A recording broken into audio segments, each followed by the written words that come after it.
Vous êtes sur la chaîne BDMT, bien dans ma tête, proposée par la Fondation Falleret qui accompagne les personnes qui ont des problématiques psychiques.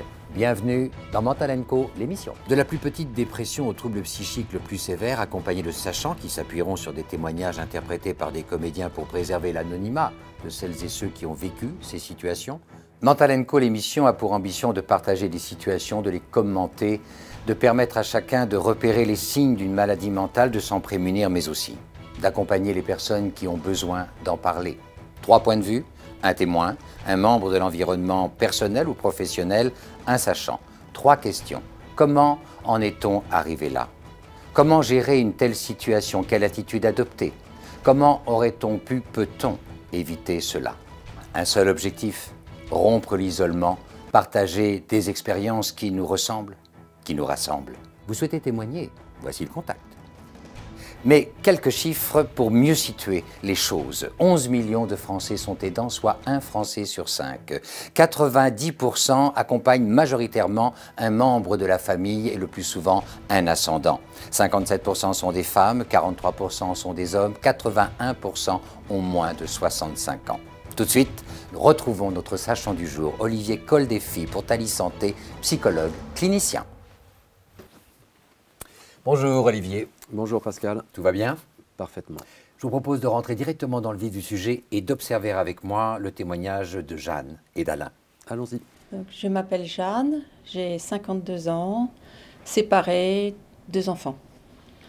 Cela fait 17 ans que je travaille et j'aime mon travail. Trouver ce qu'il y a de mieux pour mes collègues, trouver les meilleures solutions, les plus pertinentes, les plus adaptées, c'est pour moi une mission. Et quand on me confie une mission, j'ai à cœur de m'en montrer digne. C'est vrai que j'ai souvent le sentiment qu'on me témoigne de la confiance. Et je m'en sens redevable. Je me dois de donner beaucoup. Les années ont passé, j'ai travaillé beaucoup, sans me soucier des remarques de quelques-uns de mes collègues, de leurs moqueries, des invitations oubliées, des réunions déprogrammées à la dernière minute. Je pensais que c'était volontaire, que je les gênais, en fait. Jeanne est entrée dans l'entreprise en 2004 au service des achats. Chacune de ses évaluations a témoigné de son investissement. Parfois, son manager allait même jusqu'à l'inviter à ne pas être dans un investissement excessif. Oui, nous étions tous vraiment très satisfaits des résultats de son travail. Par son investissement, Jeanne était une vraie richesse pour le service, par conséquent pour l'entreprise. Le revers, c'est que plusieurs de ses collaborateurs n'ont pas vu d'un bon œil ce qui les mettait, eux, en position de comparaison. Alors, les demandes de Jeanne pour des RTT, pour des congés, se sont accélérées. Nous avons pensé que Jeanne avait peut-être des problèmes familiaux, qu'elle avait besoin de temps pour les gérer. C'est pourquoi nous avons accepté toutes ces demandes. On va s'arrêter là un instant, car au demeurant, à écouter Jeanne et Alain, il y a clairement des informations qui auraient pu être des signaux. Qu'en est-il? Les signaux étaient déjà présents, j'ai envie de dire Pascal. D'un côté, on a Jeanne qui témoigne de son investissement, qui est perçu par son employeur. Elle dit que c'est pour elle, comment dirais-je, une nécessité d'honorer la confiance qu'on lui porte. On est sur un besoin de reconnaissance. Le besoin de reconnaissance est légitime pour tout un chacun. La particularité, c'est que du côté d'Alain, on a un spectateur bienveillant. On entend un spectateur et pas un acteur. Un complice, presque, malgré lui? Je n'irai pas jusque-là. D'accord. Il peut poser des constats, mais quid de ce qu'il a pu effectuer de ces constats finalement? Il regarde une salariée qui va de plus en plus mal, qui s'absente, même sans savoir qu'elle va mal. Il constate, mais ne passe pas à l'acte. Ce qui vient rappeler quand même qu'il y a des obligations aujourd'hui qui sont faites aux employeurs. C'est-à-dire, par exemple, quelques-unes la réforme du Code du travail, où on a non seulement une obligation de mise en sécurité, mais une obligation aussi à veiller à la stabilité, au bien-être physique et mental des salariés. On ne peut plus être dans le constat. On ne peut plus avoir cette scission qui était entre le monde du travail et le chez-soi. C'est-à-dire que la personne qui repart chez soi, quand elle revient, doit être à minima venir garantir le fait qu'elle puisse être dans de bonnes conditions. Et ça dépend aussi peut-être de l'importance de l'entreprise, parce que là on voit bien que Alain ne semble pas non plus gérer 600 personnes, c'est peut-être une PME. Donc toutes les entreprises n'ont pas la même organisation, le même service de ressources humaines. Qu'est-ce qu'on peut donner comme information aux entreprises, quelles qu'elles soient, pour qu'elles puissent, j'allais dire, déjà mettre en place des mesures d'anticipation, de prévention des risques? Il faut déjà aller se renseigner sur, j'ai envie de dire, les sites porteurs du ministère, parce que comme vous le dites très bien, on a les entreprises familiales, mais on peut avoir des entreprises familiales qui sont très grandes. Absolument. Mais on a des obligations, en tout cas sociales, qui sont posées dans le Code du travail. L'obligation d'avoir un CSE, c'est-à-dire des représentants du personnel. À partir de 15 salariés, on est obligé d'avoir un référent, harcèlement par exemple. CSE, ça veut dire quoi? Comité social et économique, qui pose différentes obligations. À partir de quel effectif, quel volume? À partir de 15 personnes, un certain nombre d'obligations. Après, les obligations vont changer en fonction de la taille de l'entreprise. Oui, quand je parle d'obligations, on est surtout sur du préventif. Donner un droit de regard ou nommer un référent sur le harcèlement sexuel, par exemple, sur les conditions de vie au travail. Voilà, on a des personnes... Là, on a la posture d'Alain qui fait des constats, mais finalement, il ne sait peut-être pas quoi en faire. Présomption d'innocence. Vous parliez d'un complice. Oui, c'est plus une maladresse qu'une, comment dirais-je, un déni ou un refus de faire. C'est juste que peut-être justement la proximité du quotidien a fait qu'on est un peu dans une démarche, on pourrait dire presque familiale, Presque. qui fait que... Pardon, Pascal. Non, pas du tout. Qui fait qu'on passe à côté. On passe à côté parce qu'on n'est peut-être pas formé à savoir quoi en faire. Ce que je veux dire par là, on peut avoir des malveillances, mais la présomption d'innocence. C'est-à-dire qu'Alain, ça se trouve, fait des constats, mais est-ce qu'il a les outils pour faire quelque chose de ces constats? C'est là où il y a des outils, qui sont des outils d'aide pour donner des repères, pour donner réellement des outils pour construire un accompagnement du salarié, quand on perçoit la mise en difficulté. Ce qui laisse entendre, dans ce que vous dites, que la dimension de la formation des managers et, on pourrait même dire, des chefs d'entreprise, quand on est sur une petite entreprise, est d'importance. Ce n'est pas tout de faire vivre l'entreprise. Aujourd'hui, il faut aussi la faire bien vivre. Non seulement il faut la faire bien vivre, et pour la faire bien vivre, il faut accompagner les salariés. D'où la position managériale, qui est une position très ambiguë.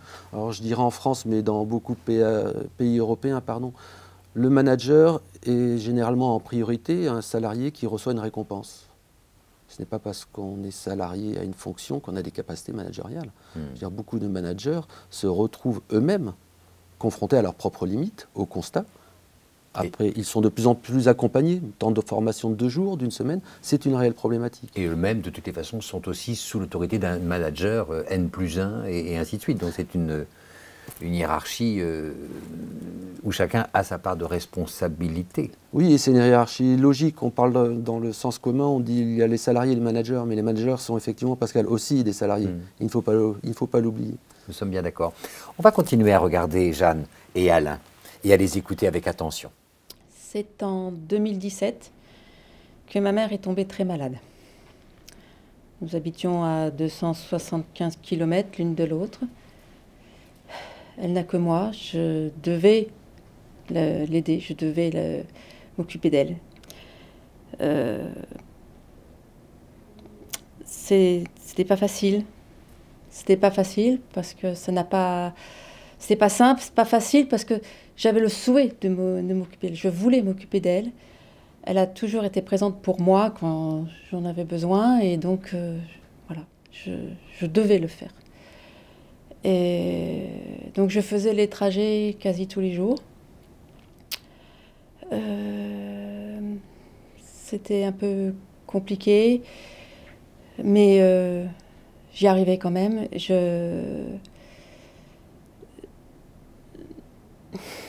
Comment dire, elle n'avait que moi, les enfants n'étaient pas là à la maison, donc j'étais assez libre en fait, je me sentais libre.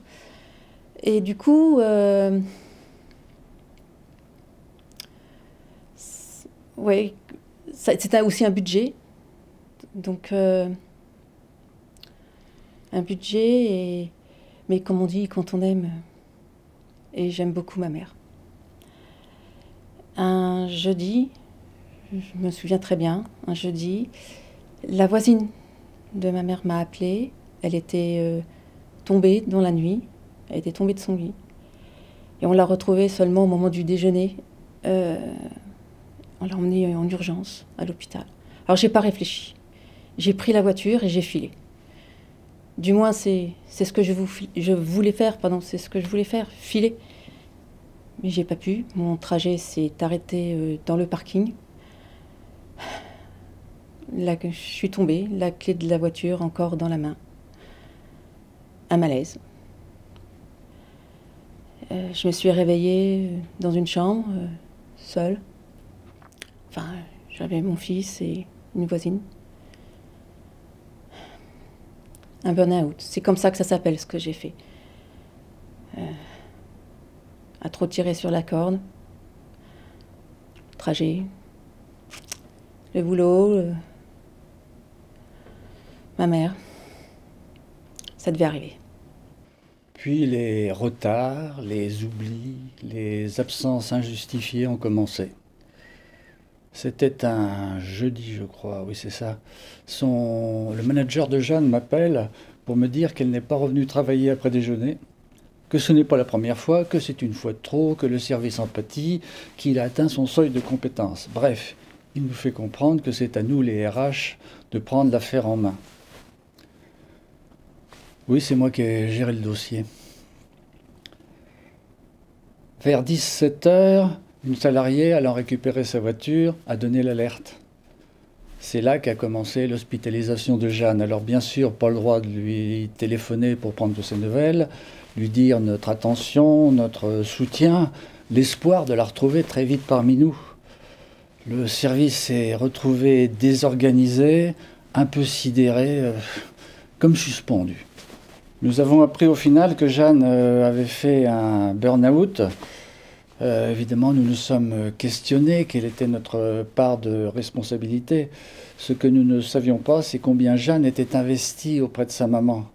Alors forcément, devenue aidante tout en conservant son rythme professionnel, un jour ça devait mal finir.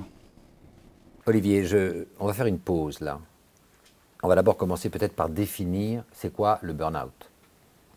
Le burn-out, nous n'avons pas encore réussi à le définir, cela viendra avec le temps. Aujourd'hui, on a environ 50 définitions du symptôme qui recouvrent 130 manifestations somatiques. Plus le temps va avancer, plus nous allons réussir à serrer, ce qui pourra peut-être devenir une nouvelle pathologie. Aujourd'hui, ce n'est même pas reconnu comme une maladie. L'OMS parle d'un épuisement physique et psychique. Ce n'est un constat, ce n'est pas une maladie. Ce qui est intéressant dans la définition de l'OMS, c'est d'évoquer une perte de contrôle. C'est ce qu'on retrouve finalement dans le témoignage. On a un individu qui est dans une volonté de contrôle, alors non parce qu'il a envie de contrôler, mais parce que finalement, il se rend compte au fil du temps qu'il perd la gestion de son quotidien. Il essaye, et le burn-out est identifié à une chute. 50 définitions du burn-out, je rajouterai un petit bout d'une 51e. Que l'on puise dans ses réserves, que l'on puise dans ses ressources, dans le cadre du travail, c'est légitime. Si l'on puise dans ses réserves, on en arrive à un épuisement et un état de rupture. Petite pause pour vous qui nous regardez. Que faut-il retenir de tout cela? Tout de suite sur l'écran, les points essentiels.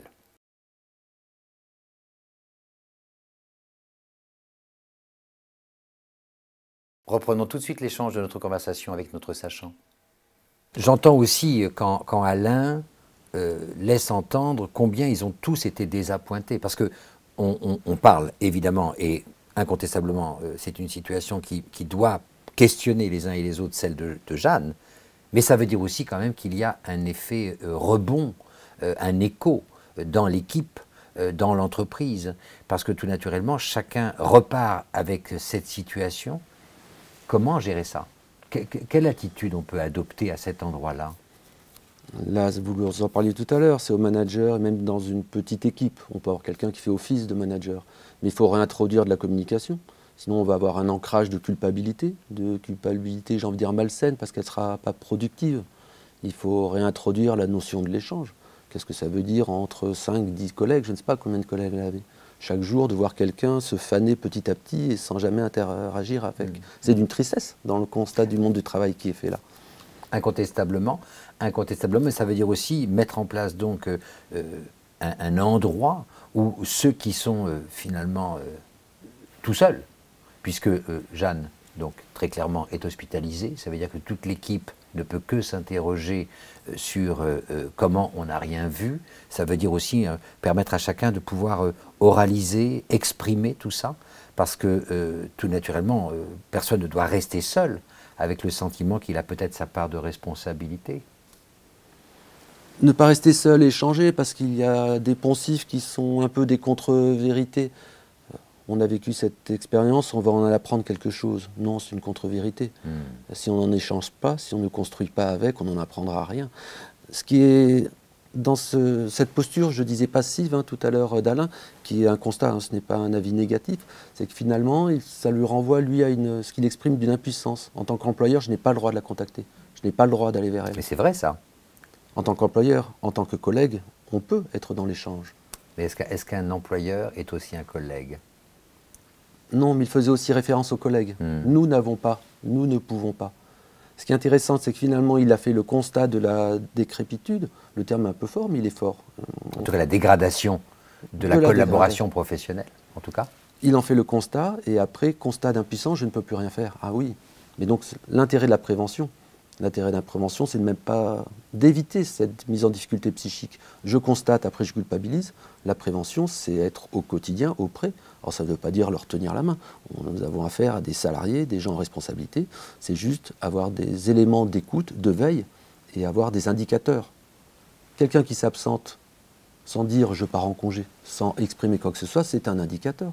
C'est quoi ce hiatus entre le temps pris qui est décrit socialement comme un temps de congé ou un temps de prise en charge d'eux, quid de ce temps qui est pris et démultiplié, et personne ne se pose la question de la façon dont il investit. Il y a un endroit dans le parcours professionnel, par exemple, les évaluations qui sont faites chaque année, ça peut être un bon endroit aussi pour questionner le salarié, pour essayer de comprendre à quel endroit ça se dégrade, qu'est-ce qu'on peut faire pour ne pas que ça soit d'un seul coup un événement que chacun découvre, subit, doit gérer plus ou moins avec maîtrise. J'ai envie de dire, une évaluation annuelle, elle n'est qu'annuelle. Et finalement, dans l'exemple, on ne sait pas sur combien de temps. L'histoire qui nous est racontée là aurait pu se passer sur 2 mois, 3 mois, 4 mois, sur 1 an et demi. Je parle de la chute, finalement. Donc l'entretien annuel ne suffit pas. C'est là où il y a des indicateurs qui sont proposés par les CSE. Il suffit d'aller sur les sites ministère du Travail, il y a des listes d'indicateurs, il y en a 6 principaux, je ne les ai pas de mémoire, mais ils me reviendraient, qui sont des outils aux managers et aux collègues, parce que tout n'est pas aussi de l'employeur. L'employeur a des obligations, mais si on parle... Oui, non, parce que ça me fait rebondir sur le fait que quand même, je vais me faire un peu l'avocat du diable, mais Jeanne a aussi... était un peu aveugle, entre guillemets, et sourde à des signaux, quand même. Ce volume de kilomètres quotidien, tout naturellement, plus la charge de travail, elle n'a rien vu. Elle ne pouvait rien voir. Elle ne pouvait rien voir.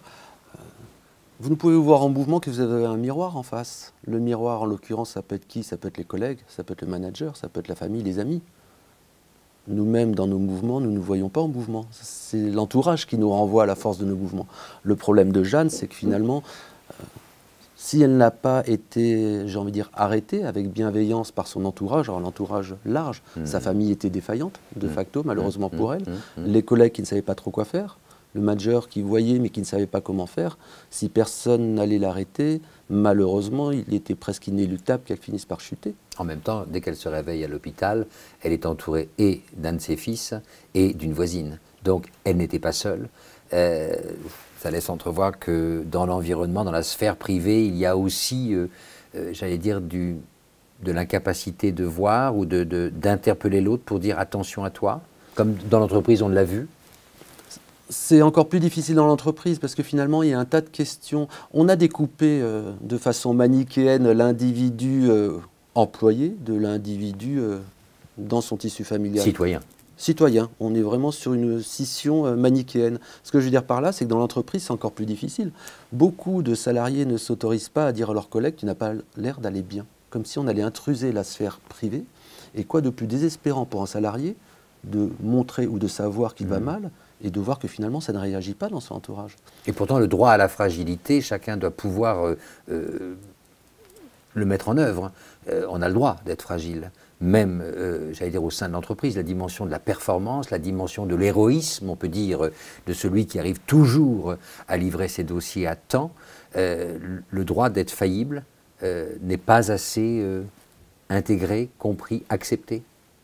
Je ne dirais pas que c'est le droit d'être faillible, c'est le droit que peut avoir le salarié, le collègue, le manager à s'autoriser à dire juste à quelqu'un « tu n'as pas l'air d'aller bien ».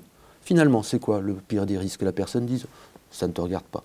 Vous m'avez dit en off de l'émission qu'on avait longtemps séparé l'esprit et le corps. Sous-entendu, je ne me sens pas spécialement mal, mais en même temps, j'ai l'impression d'avoir une sorte de cocotte minute dans la tête. C'est un concept qui commence à revenir, ou du moins à s'imposer, qui est que nous ne sommes qu'un, en fait. On en revient aux fondamentaux, mais il va encore falloir du chemin pour en venir là. Hein. Nous avons pu élaborer du texte et la philosophie, parce que nous avons scindé le corps et l'esprit. Sauf que le corps et l'esprit, le burn-out est en train de nous rappeler que ça ne fait qu'un. Nous avons deux organes, et finalement, on croyait que l'esprit était un organe. Non, l'esprit fait partie du corps. Et là, nous arrivons systématiquement avec une symptomatologie où c'est l'esprit qui lâche et le corps qui lâche en même temps. On parlait classiquement de symptômes psychosomatiques. J'angoisse d'aller au travail, j'ai mal au ventre. Je focalise sur le mal de ventre. Ce que Jeanne ne dit pas. Elle n'était pas en difficulté pour aller travailler. Elle n'a rien vu. Elle n'a rien vu. Elle n'a rien vu. Là, je parlais de la symptomatologie, où on peut prendre sur soi et avoir des éléments, mais on n'est pas pour autant sur cette rupture sur un temps donné, un instant T, du corps et de l'esprit. Le burn-out, c'est un moment, c'est le corps qui dit stop. Le corps s'arrête parce que l'esprit continue à vouloir. L'esprit veut, mais on est dans de l'ogre. C'est en grec. On veut manger, on veut continuer à travailler, mais c'est le corps qui s'arrête. Et c'est là où ce qui est le corps est plus raisonnable que l'esprit? Où le corps n'en peut plus du dogme de l'esprit. Il ne peut pas penser, donc au fait, ne peut pas se cacher derrière une pensée. Il fait avec ce qu'il est. Le corps? Oui. Oui, mais à un moment, il s'arrête, il se met en off. Mais ça, j'ai envie de dire, c'est l'ultime préservation de soi. Après, on en parlera peut-être après, mais les dégâts de tout cela. Pour vous qui nous regardez, que faut-il retenir de tout cela? Les points essentiels sur votre écran tout de suite.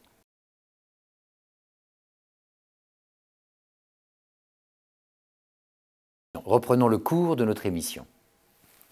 Revenons au témoignage de Jeanne et Alain, parce que nous allons, j'en suis bien convaincu, avoir de nouvelles informations qui ne peuvent que contribuer à nos échanges à venir.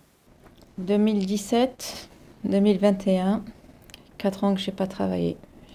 J'en suis incapable. Et encore, je dis ça maintenant, mais vous m'auriez vu il n'y a pas 2 ans. Incapable de faire quoi que ce soit, de dire quoi que ce soit, de soutenir une conversation, d'aller faire les courses, de prendre soin de moi. Et ma mère nous a quittés 8 jours après sa chute. La mienne. Avec les médicaments, je suis plus tout à fait la même. Je suis plus moi-même, je me reconnais pas. Mais il faut que je reprenne le dessus. Je me le dois, je dois y arriver. Je ne sais pas si je retravaillerai un jour. Ça sera certainement par étapes, ça c'est sûr.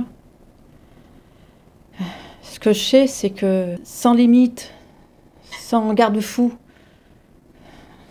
c'était que l'expression de ce foutu sentiment, de ce devoir,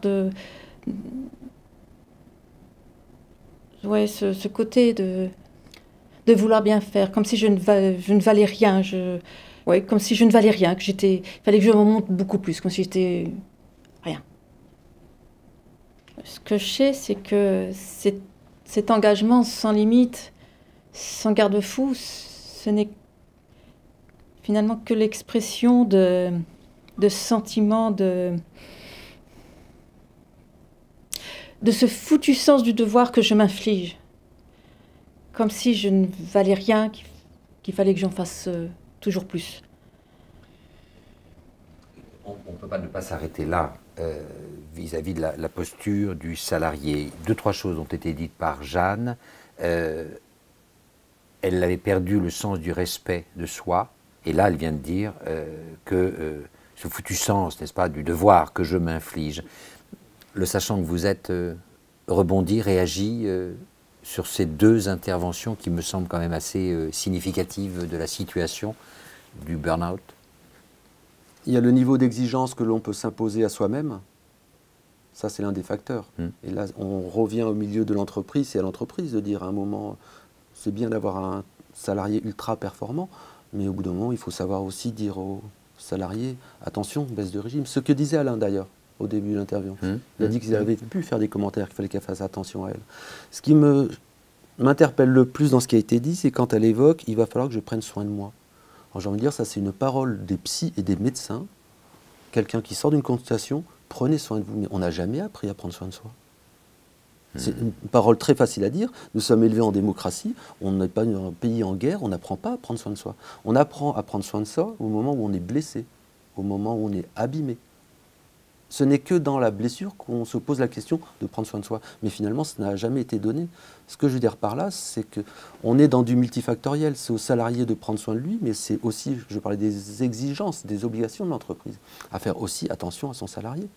C'est un ensemble de facteurs qui fait que chacun doit avoir un état de vigilance sur l'autre. Alors attention, on n'est pas dans l'imposition, la caméra à filmer l'autre et ses faits et gestes, mais il y a une obligation. On est quand même dans des sites... Et puis il y a une obligation. Non, c'est moi qui vous interromps, mais il y a aussi une obligation toute naturelle de ne pas perdre ce geste bienveillant vers l'autre. Parce que là, on est très comme ça dans les règlements et dans la responsabilité, mais il y a aussi ce geste des plus humains, de cette main tendue quand on voit que l'autre vacille. Hein. Main tendue et être attentif aux dissonances, quelles que soient les entreprises que j'accompagne, que ce soit entreprise familiale ou grand groupe, on voit très bien quand il y a une dissonance dans l'entreprise. Quand je dis une dissonance, c'est que finalement, vous avez des flux de salariés qui se croisent, il y a des moments où ils se percutent. S'ils se percutent 2 fois au même endroit, c'est une dissonance. On peut se percuter une fois et on se rend compte que finalement c'est un peu comme une partition, c'est assez bien joué. À partir du moment où il y a un point de faiblesse ou un point de butée, il faut savoir aller le regarder. Alors ça ne veut pas dire tout mettre en arrêt, tout mettre en stand-by, mais c'est cette bienveillance finalement, de voir que quand ça dissonne, c'est peut-être qu'un épiphénomène qu'on peut juste regarder, ou il peut peut-être falloir s'y arrêter. Dans les grands groupes, c'est caractéristique, c'est qu'on va voir que finalement sur un pôle, une entité de 80 personnes, sur 1600 personnes, on va avoir un taux d'arrêt maladie, de mise en congé, d'absentéisme. Là, on sait qu'il y a un noyau infectieux, entre guillemets. Et là, il faut aller y regarder et voir ce qui s'y passe. Mais c'est avec cette bienveillance et s'autoriser à être intrusif. Oui, sans être non plus indiscret. Ni agressif. C'est difficile. Un élément aussi, moi, qui m'interpelle, elle dit que ça fait 4 ans que c'est arrivé. 4 ans, c'est long. Ça dure si longtemps que ça pour se remettre un peu sur pied? Comme je vous le disais, on n'a pas de définition encore claire du burn-out. On est en train de rapprocher la ligne. Ce n'est pas décrit comme une pathologie, ce n'est pas défini comme une pathologie. Si et pourtant, c'est traité comme une maladie, puisque on donne des médicaments, elle le dit d'ailleurs. Donc ça veut dire quand même qu'il y a un contrepoids, entre guillemets, chimique, et un accompagnement certainement aussi de prise de parole. Enfin, il y a tout un environnement pour que la personne se reprenne en main, retrouve un peu son allant. On prend en compte le symptôme, mais ce n'est pas pour autant qu'on en définit une maladie.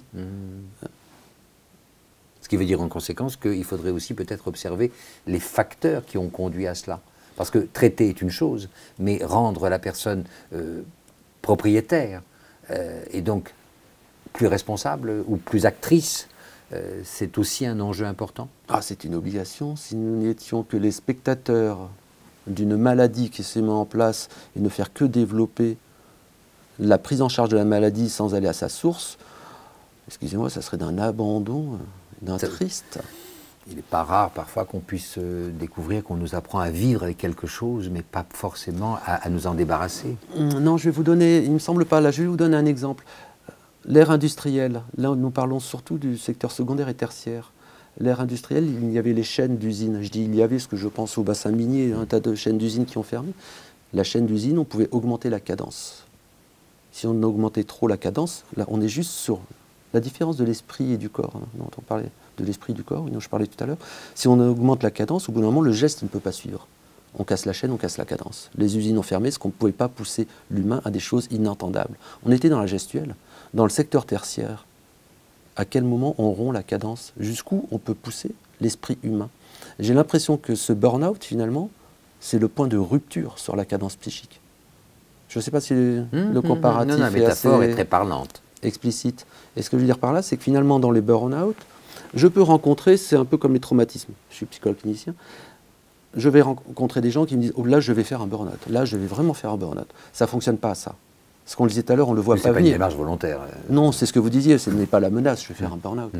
Les personnes qui ont été en état de burn-out, comme vous le disiez tout à l'heure, quand ils arrivent, c'est déjà trop tard. Je les vois, ils sont en arrêt. Hein. Vous en voyez beaucoup? Trop. De plus en plus, c'est exponentiel.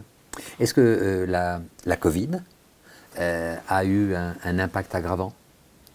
Un impact aggravant, alors pas la Covid en elle-même, mais en ce qu'elle a restructuré ou déstructuré le travail en premier temps, et ce qu'elle a aussi induit de modifications dans le champ social, de choses qui nous étaient intégrées logiquement. Je prends le métro pour aller au travail, j'ai une demi-heure, c'est déjà une chance. C'est un sas de rupture psychique. Je vis mal au travail, je prends le métro, je rentre chez moi, je m'apaise, je suis dans les bonnes conditions. Si je prends juste cet exemple qui est factuel, que tout le monde avait intégré comme étant juste une obligation, avec la Covid, on s'est retrouvé avec des salariés qui étaient en état de stress dans les transports en commun, parce qu'ils étaient tassés, qu'ils avaient peur d'être contagieux, et finalement, quand ils arrivent au travail, ils étaient hyper stressés et sur les nerfs. Il n'y avait pas eu ce sas. Là, je parle de désorganisation sociale, mais on a des centaines de vecteurs qui ont été bougés, déstabilisés. Il y a le super boutique et le télétravail, mais c'est un super boutique qui demande aussi à être cadré, qui demande à être géré. Et qui demande même de toutes les façons aujourd'hui à être parfaitement apprécié parce que on l'entend ici ou là, des pandémies, il y en aura d'autres. Donc des contraintes que nous avons pu connaître, voire même, on ne sait jamais s'il y avait d'autres vagues inhérentes à comment dirais-je, à l'aggravation sanitaire, ça veut dire qu'il faut aussi que les salariés et les entreprises, les employeurs, entrevoient que ça va faire partie maintenant d'une carrière, d'une relation professionnelle. Ça en fait partie, mais ça s'aménage. Oui. Quand on parle de burn-out, l'exemple est bien décrit où finalement il y a un relâchement de la cohésion d'équipe. À un moment, on a l'impression qu'elle court toute seule finalement. Elle ne court plus avec l'équipe. La problématique de travail, et là où le burn-out, malheureusement, ça va augmenter, on perd toute cette cohésion d'équipe. Pourquoi quand on court à 10, on va courir plus longtemps et plus loin que quand on court tout seul? Ce que j'ai découvert, moi, avec les trentenaires, les jeunes, pour moi, ce sont les jeunes, les trentenaires, vous voyez, c'est subjectif tout ça. Ce que j'ai découvert avec les trentenaires, c'est que pendant la Covid, j'ai rencontré des jeunes qui avaient la même appli de sport, ils couraient chacun de leur côté, et ils se rendaient compte qu'ils augmentaient leur performance parce qu'ils étaient ensemble. Quid du télétravail, de la notion de cohésion d'équipe, de soutien quand je faiblis, un vrai travail en équipe. On est dans une disparition des facteurs positifs de soutien, parce qu'il n'y a pas les moyens, où on ne se donne pas, où on n'a pas trouvé encore les moyens de les transmettre. Et à partir de là, on va plus facilement dans le débordement, dans la difficulté à gérer, parce qu'il n'y a personne à côté. Tu pourrais dire, oups là, tu vas trop loin, oups là, repose-toi, oups là, arrête-toi. Et donc, on est de facto dans une augmentation des facteurs de risque, et dans les cas, malheureusement, de burn-out. Il me semble. Petite pause pour vous qui nous regardez. Que faut-il retenir de tout cela? Tout de suite sur l'écran, les points essentiels.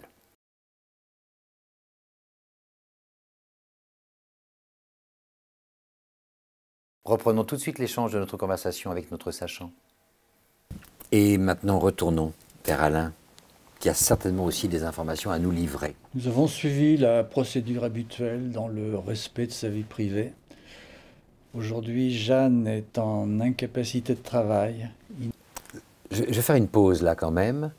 Le mot inapte à tout poste a été prononcé. C'est ferme, définitif et ça vaut partout? Non, elle est apte dans un tas d'autres d'emplois. Il faut se reposer, retrouver un emploi. La particularité où on peut avoir ce sentiment ou cette perception galvaudée d'inaptitude à tout emploi, c'est que finalement on se rencontre avec des... Je rencontre par exemple des salariés qui étaient très investis dans leurs emplois, mais finalement le burn-out conduit à un dégoût de l'emploi. de celui-là en tout cas. Faites bien de le pointer, Pascal, de celui-là. On ne peut plus. On était très investi dans son métier. J'ai envie de dire, on est comme un peu comme une saturation de piqûres d'abeilles. Hein. Oui, c'est comme, j'allais dire, une relation où il y a eu une déception, où il y a eu éventuellement, en tout cas, une mauvaise découverte qui fait qu'on a perdu le goût, on a perdu l'allant, mais ailleurs on peut le retrouver. Voilà, où il ne faut pas généraliser. Ce travail-là est mauvais pour moi et me fait du mal. Ou cet environnement. Le travail ou l'environnement. D'accord. Ça, c'était la grande question du confinement. Oui. Vous avez des salariés qui se sont rendus compte que finalement, en télétravail, ils adoraient leur travail et que leurs collègues n'en manquaient pas. Vous avez des gens qui sont entrés dans des états dépressifs parce que finalement, leur travail, ils n'aimaient pas tant que ça, mais ils aimaient énormément la collectivité. Ça marche dans les différents sens. Et c'est pour ça que le burn-out, ce qui est difficile, vous imaginez quelqu'un qui est en perte de projet, en perte même de quotidien, pour agir son quotidien, il faut du temps pour pouvoir se projeter. On ne peut pas dire à quelqu'un qui ne sait pas où il est, bon, tu vas faire quoi demain? Ça ne fonctionne pas. On est dans un effet paradoxal, en tout cas une injonction paradoxale. Il faut du temps et la personne après va pouvoir investiguer les zones déjà qui lui font moins peur, parce qu'une fois qu'on tombe, on est capable de regarder derrière et dire « Oh, comment je me suis abîmé, comment je me suis fait mal ». Il y a vraiment du temps, on est dans la rééducation, la réadaptation, apprendre à prendre soin de soi, qui n'est pas donné d'entrée de jeu, et après il y a des projections. Mais heureusement, l'emploi est possible. Après, il faut le choisir, on n'a pas toujours le choix. Et puis, de toute façon, il y a tout un environnement d'acteurs dédiés à l'emploi qui, évidemment, sont aussi des éléments qu'on ne peut pas ignorer, sur lesquels on peut s'appuyer. Et qui accompagnent. Alors, justement, revenons à Alain, parce qu'on l'a coupé, hein, mais la suite nous intéresse. Jeanne est en incapacité de travail, inapte à tout poste, à tout emploi. Si c'était à refaire, avec des si, on en ferait des choses. Ce que l'on a appris de ce qui est arrivé à Jeanne, c'est que l'excès de travail est un indice, une alerte. Et c'est à ce moment-là que nous aurions dû intervenir auprès de Jeanne, mais pas que. Car toute l'équipe a eu beaucoup de mal à s'en remettre. Ils ont découvert que Jeanne avait 2 vies, qu'elle menait de front sans rien dire, sans se plaindre, sans faillir. Beaucoup s'en veulent encore. Nous avons organisé des groupes de parole avec des spécialistes et tous, ça c'est sûr, ont vu le danger. Celui arbitrairement de mettre l'autre à la périphérie des échanges, des décisions, mais vis-à-vis d'eux-mêmes aussi. Malheureusement, le cas de Jeanne n'est pas un cas isolé, non sur son burn-out, mais sur le fait d'être aidant. C'est pourquoi nous avons développé une vraie politique d'échange, d'écoute, d'accompagnement au bénéfice de tous les collaborateurs. Encore faut-il que les salariés osent en parler. On va s'arrêter là aussi. D'abord, sur ce que vient de dire Alain, encore faut-il que les salariés osent en parler. Mais moi, il y a un autre élément qui m'interpelle. Elle a combien de vies, Jeanne? Oui, c'est intéressant. 2 vies au minimum. Oui. Moins que les chats, c'est déjà ça. C'est cette scission qui est très problématique entre champ professionnel et vie privée. Avec le télétravail, on est dans une caricature, en tout cas c'était un enjeu politique, ou stratégique, politique dans le sens noble du terme, hein, gestion de la cité. Il y avait l'homme au travail, il y avait l'homme chez lui. Avec le télétravail, travail s'est invité de facto dans l'intimité des gens. Mais nous n'avons pas des vies, nous n'avons qu'une vie. Après, il y a soit au travail, il y a le soit chez soi, mais vous avez des gens qui sont chez eux comme ils sont au travail. C'est la même personne. En tout cas, on joue pas. Enfin, on peut jouer des rôles de société, bien sûr, mais c'est quand même le même acteur. C'est le même acteur, mais parler de 2 vies, ça renvoie aussi à la culpabilité, où il vaut mieux se dire que la personne a 2 vies, et comme ça, on n'est pas obligé d'aller y voir quelque chose ou d'y regarder quand finalement on peut voir que l'autre est en détresse. Et qu'on n'est concerné que par une des 2. Ça peut être aussi une observation rassurante. Je ne connais pas son autre vie, je sais uniquement la vie qu'elle partage avec moi. Oui, tout à fait d'accord. Nous n'avons pas à rentrer dans l'intimité des gens, mais la vie qui est la même, c'est celle émotionnelle, celle des humeurs, celle de la disponibilité, celle de la colère. Et celle-là, on ne peut pas dire d'une personne que non, c'est ce qu'elle met en œuvre chez elle. Une personne qui va mal chez soi, elle ira mal au travail. On a de plus en plus avec ce télétravail, j'ai de plus en plus de médecins qui m'orientent des personnes parce que finalement, on peut repérer que c'est peut-être plus difficile chez soi, mais quelle incidence sur le travail. avec le télétravail. On peut, les médecins peuvent s'autoriser. Je reviens sur un deuxième point qui est que Alain dit encore faut-il que les personnes osent parler. Les personnes s'interdisent de parler ou est-ce qu'elles ne sont pas invitées dans un environnement dédié avec des signaux très clairs, d'invitation très honnête, très franche, sans arrière-pensée, parce que c'est aussi parfois peut-être la crainte du salarié, c'est de se dire oui mais jusqu'où ça m'emmène si jamais je me livre un peu. Encore faut-il qu'ils osent parler. C'est pas que ça quand même. Non, ce n'est pas que ça, parce que là on est dans une déresponsabilisation, peut-être inconsciente, mais ah tu ne m'as pas dit que tu allais mal.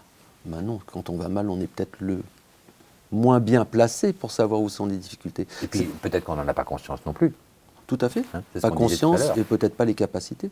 C'est là où j'évoquais tout à l'heure la nécessité d'avoir des indicateurs et qu'il y a des indicateurs qui sont là juste pour... Un indicateur, c'est un élément qui va relever, je parlais tout à l'heure, une dissonance pour dire « Ah, il faut peut-être regarder là ». Un indicateur, c'est pas tracer les salariés, mais de savoir que quand il y a trop de bruit dans les espaces de travail, c'est intéressant de se poser la question. Quand les gens arrivent en retard, c'est intéressant de se poser la question. Quand les gens décalent leurs horaires de travail... Travaillent trop longtemps. Trop longtemps, sur des débordements. Est-ce parce qu'ils sont surchargés ou parce que finalement ils sont tellement surchargés qu'ils en sont devenus désorganisés? Il n'y a pas une seule réponse. À une situation donnée, il y a de multiples interprétations. Mais alors, encore faut-il qu'ils osent en parler. Ce qui veut dire aussi qu'on pourrait se dire, encore faut-il que nous donnions des signaux comme quoi ils peuvent en parler.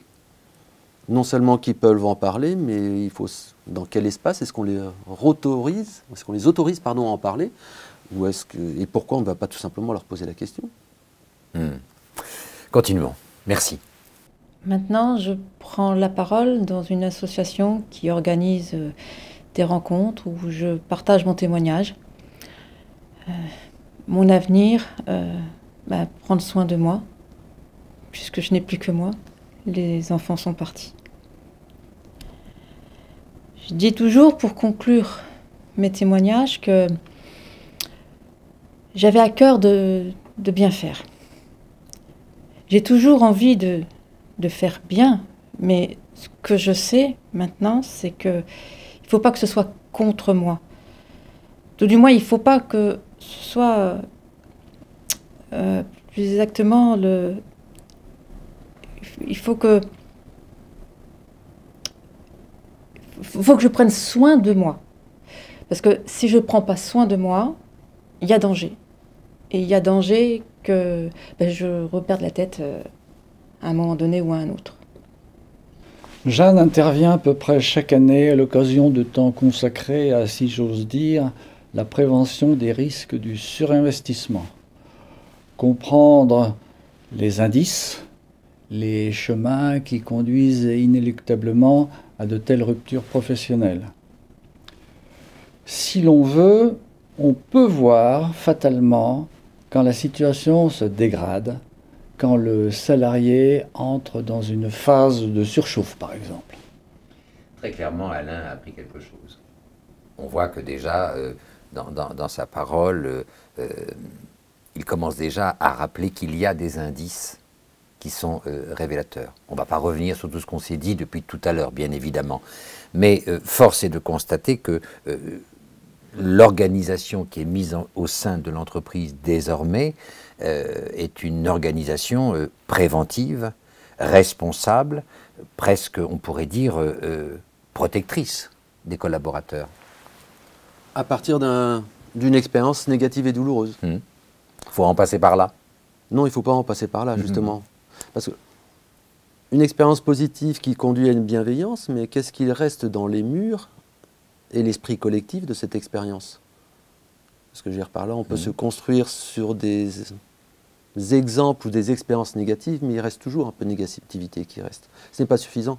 Il faut être dans la prévention. Quand on parle de prévention, c'est intervenir pour que ces choses n'arrivent pas. Quand je dis ces choses, ce sont ces souffrances au travail, que ce soit le surmenage, les différents risques psychosociaux. On intervient toujours en amont. Et pour intervenir toujours en amont, il faut peut-être aussi s'entourer de professionnels sachants qui peuvent, par expérience et repérage d'expérience, dans d'autres environnements professionnels, inviter l'entreprise, ses responsables, ressources humaines ou de direction, à mettre en place des outils préventifs dans la volonté de faire en sorte qu'on n'attende pas l'épreuve pour devenir responsable. Et qu'on l'anticipe. Et nous sommes en plus, en 2021, dans une obligation d'anticiper la difficulté. La médecine du travail, c'est son rôle? D'anticipation. D'être un peu dans le préventeur? Ah, c'est notre rôle. La fonction première est la prévention primaire, donc bien avant l'accident. Nous intervenons de facto quand il y a des accidents. Alors vous intervenez comment? Vous observez l'environnement professionnel, vous êtes invité par l'entreprise ou vous vous imposez dans l'entreprise? Le médecin a un rapport de droit vis-à-vis de l'entreprise, mais ça se passe assez bien pour que finalement nous soyons invités dans l'entreprise. Moi je suis le psychologue.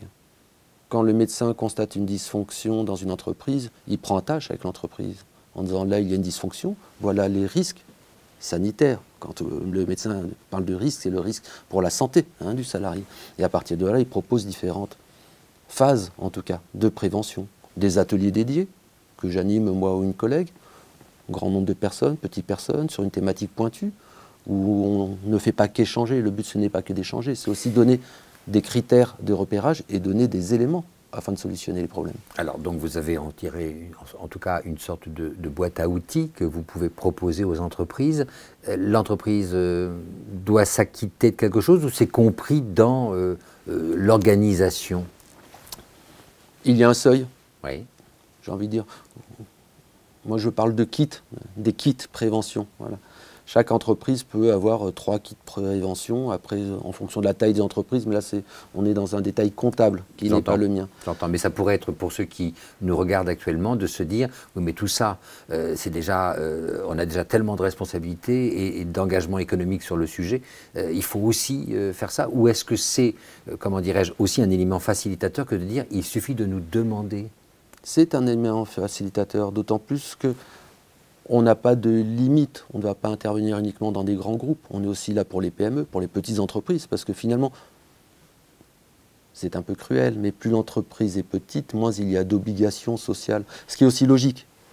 Dans une équipe de 8 personnes, on ne va pas imposer des réunions tous les mois, on serait dans une relation un peu dysfonctionnante du travail. Mais donc on a une obligation notamment vis-à-vis des petites entreprises, parce que ce sont de facto les moins outillés. Mais ça veut dire encore une fois que les collaborateurs doivent aussi être très clairement invités à libérer, à se prendre en main. Ah oui, bien sûr. C'est pour ça, quand je parle d'atelier, on n'est pas sur une conférence. Il y a une conférence, il y a des obligations en termes de prévention. On peut s'amuser à faire une liste et faire check, check, check. On sera en réglementation avec le Code du travail, mais bon, il y aura des difficultés. Quand on parle d'ateliers, on va avoir des ateliers qui sont dédiés aux managers, des ateliers dédiés aux salariés, pour qu'ils puissent s'exprimer sans qu'il y ait forcément le manager, des ateliers dédiés aux services RH. Le but, c'est d'arriver à intervenir sur des secteurs isolés pour que la parole puisse être la plus libre possible. Alors là, on voit par exemple une situation où Jeanne ne reprendra pas son poste, mais ce n'est pas toujours aussi définitif. On voit bien qu'il y a parfois aussi des retours dans le service, avec des temps aménagés, thérapeutiques, pour faire en sorte que la personne revienne progressivement. Est-ce qu'il y a là aussi un accompagnement du salarié qui revient à son poste, car c'est évidemment toujours un peu déstabilisant de retrouver ses collègues, peut-être même parfois l'environnement du travail a un peu changé, mais est-ce qu'il y a aussi un accompagnement des collaborateurs accueillants qui voient revenir un collègue? Quelque chose est prévu pour ce moment très chargé quand même en émotions et en fragilité? En matière générale, non. C'est en train de se formaliser. Vous voyez, la semaine dernière, je faisais une conférence dans une grosse entreprise où on était axé sur la formalisation de l'accueil du revenant. Un revenant. Le bon revenant. Et là, quelle que soit la nature, ça pouvait être pour des retours positifs, naissance, maternité, longue maladie, mais l'élaboration d'une formalité d'accueil, ce qui n'avait jamais été fait. C'est une nécessité. L'accueil, c'est un moment symbolique. Ce n'est pas parce qu'on rate l'accueil que la suite doit être dramatique ou autre. On peut rater un accueil et être accueillant, mais l'accueil est un moment symbolique indispensable. Pour les deux côtés. Pour les deux côtés. Car celui qui s'est habitué à l'absence, qui a pris, on pourrait dire, ses aises, dans un environnement, doit aussi d'un seul coup revenir un peu en arrière pour laisser place à celui qui revient. Oui, bon, ça serait presque un autre sujet, mais l'accueil est d'autant plus nécessaire que le salarié qui revient, de facto, sa place a été prise. Il le vit mal. Mais ce que je dis aux salariés, mais si votre place était encore libre, c'est que finalement, votre fonction ne servait à rien. La place a été prise. Et ça, il y a des deuils à faire avec ça. C'est compliqué. Et là, moi, je voulais revenir, c'est peut-être pas le moment, sur l'histoire de Jeanne. On va bientôt de toute façon terminer l'émission, donc s'il y a des choses que vous n'avez pas pu aborder et qu'il vous semble opportun d'aborder, c'est maintenant, Olivier. Voilà, maintenant. Dans le témoignage, je trouvais intéressant, mais si on regarde son profil, on peut... Le burn-out n'est pas une pathologie, donc nous avons des indicateurs. Des indicateurs. Des alertes? Des alertes. Jeanne a plusieurs indicateurs. L'âge peut être un indicateur. Elle est femme seule avec 2 enfants. Gestion, peu de temps disponible. Il y a la distance, il y a la pathologie maternelle, les problèmes financiers. Ce que je rappelle quand même, dans les cas de burn-out, on peut avoir 25 ans, avoir une vie de famille pacifiée et épanouie et être confronté à burn-out. Il ne faut pas penser que Jeanne, parce qu'elle a un certain âge, c'est fatal. Ça peut être à n'importe quel âge, un burn-out. Le problème, c'est que ça peut être à n'importe quel âge. Ça peut confronter en tout cas de jeunes hommes, de jeunes femmes qui ont un hyperdynamisme, qui n'ont pas de fragilité a priori si facilement voyante. On l'a vu avec les étudiants qui ont quand même perdu pied pour certains avec le confinement, les études à distance, qui ont créé de véritables environnements de grande fragilité psychique, psychologique. Oui. Tout ce que je voulais dire, c'est qu'il faut faire attention. C'est pas parce qu'une personne a plusieurs critères qu'effectivement, ça sera potentiellement elle. Il ne faut pas éviter de regarder... C'est plus sournois. C'est plus sournois. Ce que je veux dire par là, c'est qu'il faut faire attention. C'est parce que... Je vais prendre l'exemple d'une jeune femme, c'est la dernière que j'avais vue en consultation pour un burn-out. C'est pas parce qu'effectivement, elle a l'air d'aller bien et qu'elle se déplace normalement et qu'elle ne pleure pas qu'il ne faut pas la regarder de temps en temps. Voilà, il faut faire attention. Quelqu'un d'opérationnel, alors qu'on peut voir quelqu'un qui arrive avec une béquille, on va la regarder plus facilement. Ça veut dire par conséquent que donc on a le témoin, mais on a aussi l'environnement social, l'environnement professionnel qui ont aussi, comment dirais-je, besoin d'apprécier combien leur silence ou leur refus de parler, d'aider, sont des éléments aggravants. Si je résume. Hein. Oui, tout à fait. Après, il faut prendre la contextualité de la crise. On a cassé des liens sociaux classiques, des moyens de communication. Ce n'est pas pour rien non plus qu'on a aussi de plus en plus de burn-out. C'est que finalement, vous le disiez pour les étudiants, mais quand on est en télétravail, qu'on a coupé sa visio, on n'a plus le collègue pour nous voir en train de pleurer dans le couloir. On n'est plus que seul avec sa propre tristesse ou misère. On a, de facto, et ce n'est pas de la malveillance, c'est que la crise était inattendue, elle surprend encore tout le monde, et maintenant, voilà, on a bricolé, maintenant il faut construire. Et après, il va falloir faire les modes d'emploi.